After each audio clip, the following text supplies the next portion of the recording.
चंपक एक गरीब मजदूर था।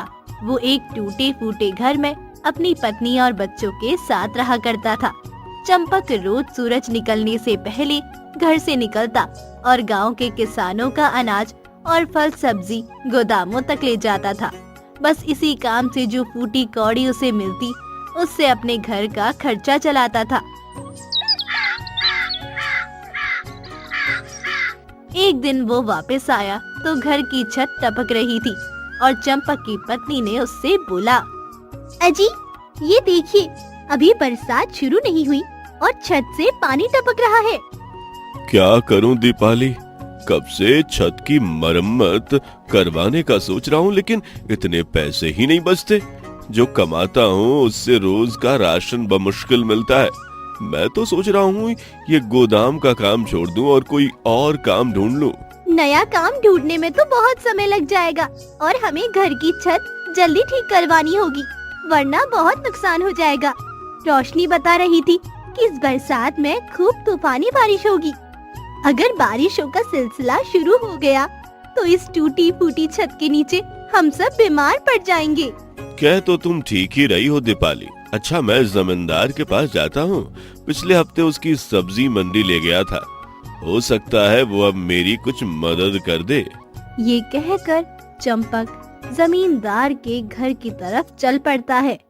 नमस्ते जमींदार जी, कैसे हैं आप? क्या मैं अंदर आ जाऊं? अरे चंपक, हाँ हाँ, कोई नहीं, आ जाओ। बताओ कैसे आना हुआ? जमींदार जी, एक मुश्किल आन पड़ी है, इसलिए कुछ मदद चाहिए थी आपकी। बरसात अभी शुरू नहीं हुई है और घर का छत टपक रहा है। सेहन की दीवार तो बस टूटने ही वाली है। अगर फौरन से मरम्मत ना करवाया तो बहुत नुकसान हो जाएगा। पिछली दफा भी सैलाबी रिले के दौरान मेरी बकरियां बह गई थी। अगर वो होती तो उन्हें बेचकर मरम्मत करवा लेता। और तो और इस दफा मजदूरी भी इतनी कम मिली है कि कुछ बचा ही नहीं पाया। क्या आप मुझे कुछ पैसे उधार दे देंगे?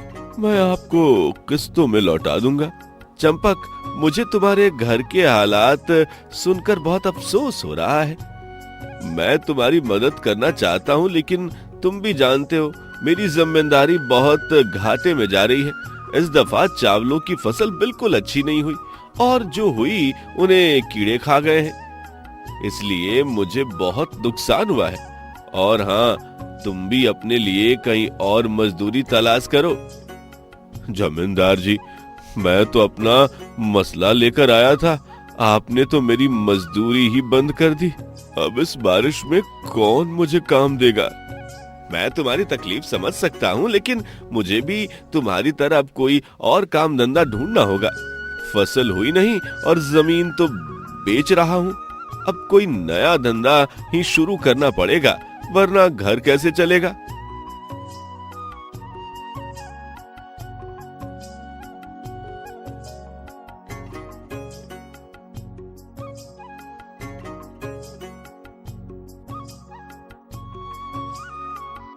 रास्ते में उसे कुछ मजदूर खेतों में काम करते हुए नजर आते हैं और खेतों के मालिक उन्हें काम करते हुए देख रहा होता है। शाबाश, इधर से भी खुदाई करो। हाँ भाई, तुम्हारा क्या काम है? खेतों के मालिक ने चंपक को देखते हुए कहा, नमस्ते सेठ जी, मैं भी एक मजदूर हूँ और अब तक अनाज सब्जी फल गोदाम और मंडी लाने ले जाने का काम करता था। अब नए काम की तलाश में हूँ। मैं बहुत मेहनती हूँ जी, हर किस्म का काम कर सकता हूँ। मेहनत से तो हर कोई काम करता है, लेकिन खेती बाड़ी का काम बहुत मुश्किल होता है। खुदाई करना है, हल चलाना है, खाद डालना है, फसल बोना और काटना कुछ भी आसान नहीं है। सभी काम मेहनत मांगते हैं। जी बिल्कुल, ऐसे ही है। क्या इनमें से कोई भी काम आपके पास है? काम तो बहुत हैं, लेकिन मेरे पास पहले से बहुत से मजदूर हैं। तुम ऐसा करो, जब अनाज तैयार हो जाए तो इसे गोदाम पहुंचाने के लिए आ जाना। वैसे भी तुम यहाँ काम पहले भी कर चुके हो। लेकिन सेठ जी, अनाज की तैयार होने में तो बहुत समय बाकी है। अभी मुझे तो काम की अभी जरूरत है। अभी तो कोई काम नहीं है तुम्हारे लिए, तुम कटाई के मौसम में आना। ये कहकर खेतों का मालिक चल पड़ता है और चंपक काम की तलाश में दोबारा निकल पड़ता है।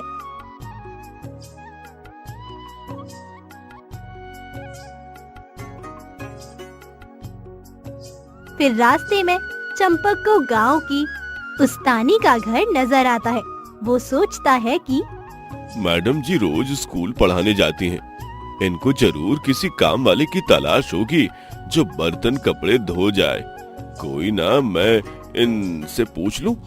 ये सोचकर चंपक गांव की टीचर के घर का दरवाजा बजाता है। नमस्ते मैडम जी, मैं चंपक हूँ। हाँ जी चंपक, बताए कैसे आना हुआ? मैडम, क्या आपके घर में कोई काम करने वाला चाहिए? मैं सब काम कर लेता हूँ। झाड़ू लगाना, खाना बनाना, कपड़े और बर्तन धोना, ये सब मेरे एक हाथ का काम है। मेरे पास तो पहले ही एक काम वाली मौजूद है, वरना मैं आपको रख लेती। ये सुनकर चंपक बहुत उदास हो जाता है। वो जगह जगह काम की तलाश में जाता है, लेकिन उसे कोई काम नहीं मिलता। आखिर वो थक हार के एक दुकान के बाहर बैठ जाता है। वहाँ कुछ लोग आपस में बातें कर रहे होते हैं। कल टीवी वाले बता रहे थे कि इस दफा बहुत बारिश होगी और तूफान सैलाब आने का भी खतरा है। अरे टीवी वाले तो कुछ भी बोलते रहते हैं, हमें ऊपर वाले से अच्छे की उम्मीद करनी चाहिए। पिछली दफा बताया कि सावन में कोई खतरे की बात नहीं है, लेकिन तुम्हें याद है कि मेरे सारे माल मवेशी सैलाब में बह गए थे। हाँ हाँ, तुम तो ठीक कहते हो। उनकी बातें सुनकर चंपक की परेशानी और चिंता मजीद बढ़ जाती है और वो वहाँ से कुछ खाए पिए बगैर घर चला जाता है। चंपक मन ही मन में सोचता है कि दीपाली कितनी पुरुम्मीद थी कि मुझे काम मिल जाएगा। अब मुझे बगैर किसी अच्छी खबर के आते देखकर कितना मायूस होगी।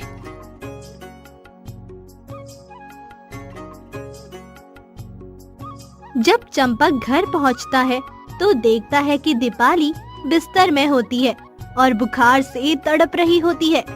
ओ दीपाली, दीपाली, अरे ये तुम्हारी माँ को क्या हुआ? माँ को शदीद बुखार हुआ है और उन्हें सख्त सर्दी लग गई है। अरे ये तो बेहोश है। मैं कुछ दवाई का इंतजाम करता हूँ, लेकिन मेरे पास तो एक भी पैसा नहीं है। शायद मुझे सुरेश से पैसे उधार दवाई के लिए मांग लेने चाहिए। ये कहकर चंपक सुरेश के घर की तरफ चल पड़ता है।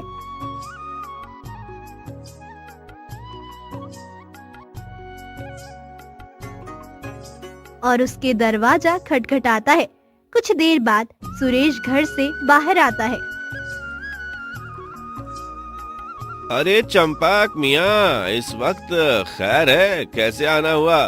क्या बताऊं सुरेश, दीपाली बुखार से तप रही है और मेरे पास दवा लाने के पैसे भी नहीं है। अगर तुम मुझे कुछ पैसे उधार दे दो तो मैं दवाई और डॉक्टर दोनों का इंतजाम कर लूं। बहुत महंगाई है चंपक, इस महंगाई में 1 रुपए की बचत नहीं कर पाता। फिलहाल तो मेरा अपना हाथ ही बहुत तंग है और बहुत सा कर्ज चुकाना है, वरना मैं तुम्हें जरूर पैसे देता।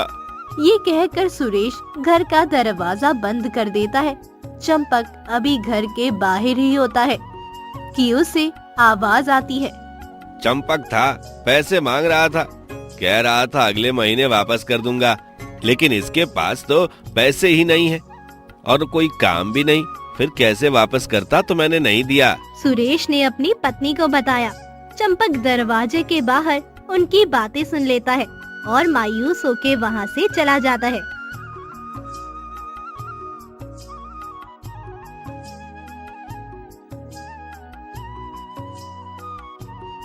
फिर वो सेठ जी के घर चला जाता है। अरे तुम तो वही हो जिसे मैंने बताया था कि मेरे पास अभी कोई काम नहीं है। तुम फिर आ गए। नहीं सेठ जी, काम के लिए नहीं आया। मेरी पत्नी बहुत सख्त बीमार है, उसके लिए दवाई का इंतजाम करना है। मेरे पास 1 रुपया भी नहीं है। अगर आप कुछ मदद कर दें तो आपका ये एहसान जिंदगी भर नहीं भूलूंगा और दवाई के पैसे भी अगले महीने लौटा दूंगा। तुम जानते हो मेरे पास तुम्हारे जैसे बहुत से मजदूर हैं। रोज कोई ना कोई बहाना बना के मुझसे पैसे ले जाते हैं। अब भला मैंने कोई कर्ज देने का ठेका ले रखा है क्या? हाँ? लोगों को इस बात का ख्याल रखना चाहिए, क्योंकि पैसे तो पेड़ों पर लगते नहीं। इस तरह रोज रोज लोगों को कर्ज देता रहूं तो मैं एक दिन खुद सड़क पर आ जाऊंगा। माफ करना, इस वक्त मैं तुम्हारी मदद नहीं कर पाऊंगा। कोई बात नहीं सेठ जी, जो ऊपर वाला चाहेगा वही होगा। अच्छा, मैं चलता हूँ। चंपक घर की तरफ चल पड़ता है और सोचता है, इस जमाने में कौन किसकी मदद करता है? सबको अपनी अपनी पड़ी हुई है। मैं भी पागल हूँ जो लोगों से मदद मांगने निकल पड़ा।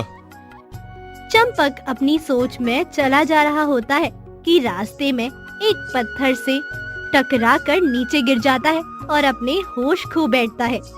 थोड़ी देर बाद एक बुढ़िया उस रास्ते से गुजरती है। वो चंपक को बीच रास्ते में पड़ा देखकर परेशान हो जाती है। बेटा, क्या हुआ? अरे ये तो बेहोश है और बुखार में तड़प रहा है। ऊपर से बारिश भी होने वाली है। शायद मुझे इसकी मदद करनी चाहिए। बुढ़िया खुद से बातें कर रही होती है। वो चंपक को अपने घर ले जाती है और उसके सिर पर ठंडी पट्टियां रखती है। थोड़ी देर बाद चंपक होश में आ जाता है और पूछता है, ये मैं कहाँ आ गया हूँ? मैं तो दवाई की तलाश में निकला था। और अब कौन है? मैं यहाँ कैसे आया? बेटा, तुम सड़क के बीचों बीच बेहोश पड़े थे। ऊपर से बारिश का मौसम था तो मैं तुम्हें अपने घर ले आई। माँ जी, आपका बहुत बहुत शुक्रिया, लेकिन मुझे घर जाना होगा। बेटा, क्यों इतनी जल्दी कर रहे हो? तुम्हें अभी आराम की जरूरत है। तुम्हारा अभी बिस्तर से उठना ठीक नहीं है। अभी आराम करो, सुबह चले जाना। आप मुझे भली औरत मालूम होती हैं। ऊपर वाला आपको खुश रखे। शुक्रिया बेटा, लेकिन तुम बेहोश होकर क्यों गिर पड़े? बाजी, मेरे घर की छत से पानी टपक रहा था। बरसात के डर से मैंने सुबह से घर की मरम्मत का बंदोबस्त करने निकला हुआ था। मेरी बीवी बीमार हो गई। बस उसी की दवाई के लिए लोगों से उधार मांग रहा था कि न जाने खुद कब बेहोश हो गया, और अब आँख खुली तो आपके घर में हूँ। फिर तो बेटा तुम्हें जल्दी जाना चाहिए। ये ना हो तुम्हारी पत्नी की तबीयत ज्यादा खराब हो जाए। मेरे पास कुछ पैसे हैं, तुम ले जाओ और उनसे दवाई खरीद के ले जाओ। माँ जी, आपका बहुत शुक्रिया। आजकल के जमाने में कोई अपना भी किसी की मदद नहीं करता, और आप एक अनजान आदमी की मदद कर रही हैं। बेटा, हम इंसान इस दुनिया में एक दूसरे की मदद करने के लिए है, वरना फिर इंसान और जानवर में क्या फर्क रह जाएगा? ठीक कह रही हैं आप। मैं ये पैसे अभी ले तो रहा हूँ, लेकिन जरूर लौटा दूंगा। हाँ हाँ, कोई बात नहीं बेटा, तुम भी मेरी तरह किसी और की मदद कर देना। ये कहकर बुढ़िया चंपक को एक थैली देती है। वो बुढ़िया का शुक्रिया अदा करता है और अपनी पत्नी के लिए डॉक्टर और दवाई का इंतजाम करता है। कुछ दिनों बाद उसकी पत्नी ठीक हो जाती है और बुढ़िया की दी हुई थैली में दीपाली के इलाज के बाद भी बहुत से पैसे बच जाते हैं। दोनों पति पत्नी उन पैसों से एक पकोड़ों की दुकान लगाते हैं। गांव क्या, गांव के इर्द गिर्द के सभी लोग उस दुकान के पकोड़े खाने के लिए आते हैं। एक दिन सुरेश उसकी दुकान के करीब से गुजर रहा होता है। अरे भैया सुरेश, कहाँ जा रहे हो? लगता है बहुत जल्दी में हो। या कुछ पकौड़े लेते जाओ, रास्ते में खा लेना। भैया, मेरा बेटा सख्त बीमार है, उसी की दवा के लिए कुछ पैसे उधार मांगने जा रहा हूँ। चंपक, तुम्हें याद है एक दफा तुम पैसे उधार मांगने आए थे? उस दिन मेरे पास पैसे थे, लेकिन अपनी कंजूसी की वजह से तुम्हारी मदद नहीं की, और देखो अब मुझे उसकी सजा मिल रही है। अरे नहीं सुरेश, ऐसी कोई बात नहीं। मेरे पास कुछ पैसे हैं, तुम्हें किसी और से पैसे मांगने की जरूरत नहीं।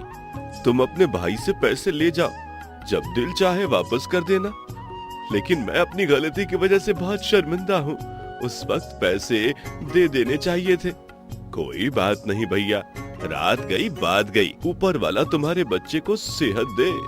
फिर चंपक सुरेश को कुछ पैसे देता है और वो खुशी खुशी अपने बेटे के लिए दवाएं लेने के लिए चला जाता है। कुछ दिन बाद एक आदमी काम से थका हारा चंपक की दुकान पर आता। भाई, एक प्लेट पकौड़ी और एक कप चाय देना। अरे जमींदार जी, आप कैसे हैं? आपका नया कारोबार कैसा चल रहा है? कौन सा कारोबार चंपक? कारोबार तो बना ही नहीं। जमीन जिसको बेची वो तो ठग निकला और मेरे पैसे और जमीन के कागजात लेके भाग गया। शायद तुम गरीब की बद्दुआ लग गई। अगर उस दिन तुम्हारी छोटी सी मदद कर देता तो आज ये हालत नहीं होती। नहीं साहब जी, मैंने कोई बद्दुआ नहीं दी आपको। रोजी रोटी में उतार चढ़ाव तो आता ही रहता है। मेरे पास अब पैसे तो रहे नहीं। अगर तुम्हें किसी दुकान का पता हो जिन्हें मुलाजिम की जरूरत हो तो मुझे जरूर बताना।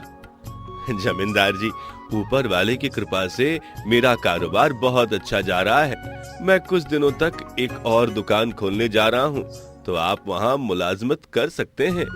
बहुत शुक्रिया चंपक, तुम एक भले आदमी मालूम होते हो। जमींदार पकोड़े खाने के बाद चला जाता है। चंपक और उसकी पत्नी भी शाम को दुकान बंद करके अपने घर की ओर निकल पड़ते हैं। चंपक की पत्नी रास्ते में उससे पूछती है, चंपक, बहुत दिन हो गए। अब तो हमारा कारोबार बहुत अच्छा चल रहा है। तुम्हें उस नेक बुढ़िया के घर जाना चाहिए और उसका पैसा उसे वापस कर देना चाहिए। हाँ दीपाली, तुम ठीक कहती हो। मैं सुबह ही जाऊंगा और उस बुढ़िया को उसके पैसे वापस करके आऊंगा और साथ में दोबारा शुक्रिया भी अदा कर दूंगा। सुबह होते ही चंपक उस बुढ़िया के घर की तरफ चल पड़ता है।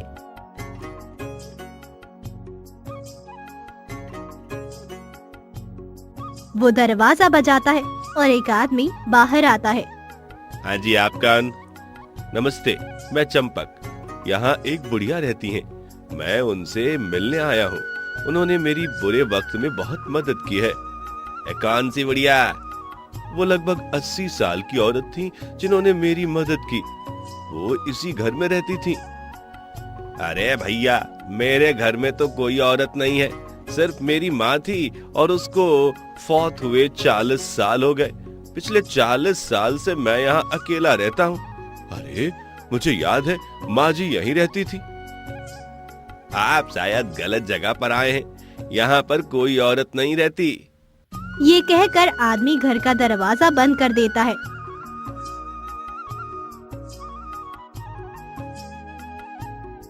और चंपक हैरान परेशान घर वापस आ जाता है। घर पहुंचते ही दीपाली उससे पूछती है, हाँ जी, पैसे वापस कराए? दीपाली, बहुत अजीब वाकया पेश आया है। मैं बुढ़िया के घर गया, लेकिन वह बुढ़िया नहीं थी। वहाँ बस एक आदमी था और उसने मुझे बताया कि घर में तो कोई औरत रहती ही नहीं है और वो अकेला रहता है। शायद गलत घर में चले गए होंगे आप। नहीं, मुझे उस घर का पता बहुत अच्छे से याद है और वो घर भी, क्योंकि मैं उस घर में 3-4 घंटे रहा। वो वही घर था। है ना हैरानी वाली बात? हाँ, है तो सही, लेकिन मुझे लगता है ऊपर वाले ने हमारे बुरे वक्त में मदद करनी चाहिए होगी। वो बुढ़िया मेरे लिए फरिश्ता बन के आई। मैं उसको एक बार मिलना चाहता हूँ और उसके पैसे वापस लौटाना चाहता हूँ। आपको याद है उस बुढ़िया ने आपको क्या कहा था? तुम भी मेरी तरह दूसरों की मदद किया करना। अब हम उसे ढूंढ तो नहीं पाए, लेकिन मेरा ख्याल है हमें ये पैसे दूसरों की मदद के लिए खर्च करने चाहिए। हाँ, ये बात तुमने सही कही। शायद मुझे यह कर्ज ऐसे ही चुकाना चाहिए। चंपक उन पैसों से गरीबों की मदद करता है और उसके बाद भी वो हमेशा अपनी दुकान में से कुछ हिस्सा गरीबों के लिए रखता था और उसकी इस नेकी की वजह से उसका कारोबार दिन ब दिन बढ़ता गया।